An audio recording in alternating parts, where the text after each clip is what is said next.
Bonjour, gros plan tout de suite sur Alexandre Finance, la petite société de gestion indépendante qui monte avec Stéphane Chaussat, l'un de ses acteurs majeurs. Stéphane, bonjour. Bonjour Bogdan. Ça va bien? Très bien, merci.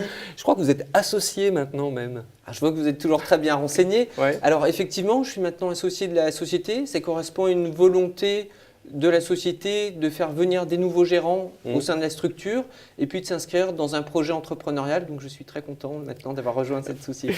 Et alors, vous avez créé Patrimoine by Alexandre. C'est le fonds. C'est quoi?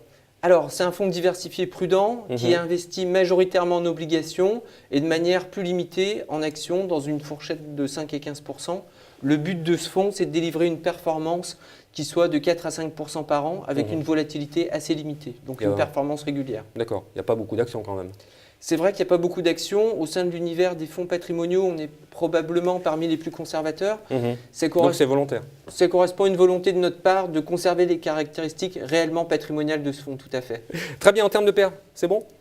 C'est bon, Ouais. avec une performance l'année dernière de 7% pour une volatilité d'1,5, ce qui est une volatilité parmi les plus basses de cette classe d'actifs. Donc c'est plutôt encourageant. Depuis 18 mois, la performance du fonds est supérieure à 10%. Donc on va dire que c'est très encourageant. Oh, c'est bien même. Collecte, c'est bon là aussi?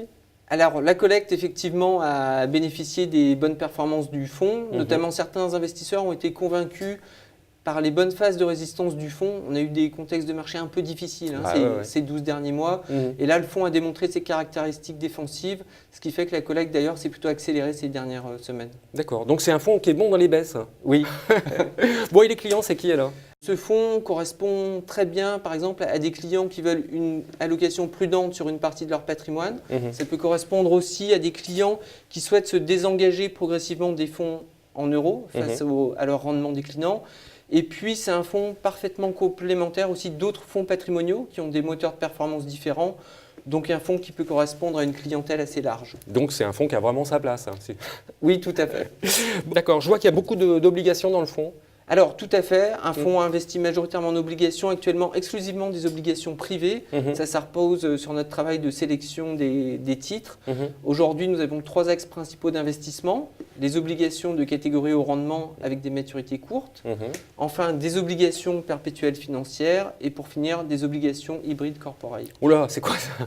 Alors, les obligations hybrides corporate sont des obligations perpétuelles émises par des sociétés. L'avantage pour elles, c'est qu'une partie de cette dette est comptée en fonds propres. D'accord. Ce qui est très bon pour leur ratio de solvabilité. Et pour nous, investisseurs, l'intérêt de ces titres, c'est que nous avons un rendement de 2% par an additionnel par rapport à des obligations de ce même émetteur. Donc c'est particulièrement attractif. Donc c'est bon.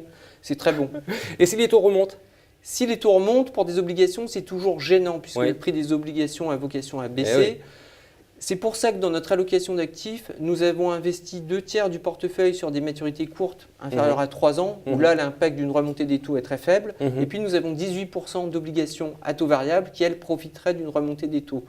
Donc, pour nous, j'ai envie de dire que ce serait plutôt même une opportunité. Même pas peur. Non, pas peur. Très bien. Bon, écoutez, ce sera le mot de la fin. Stéphane, merci beaucoup. Merci Bogdan.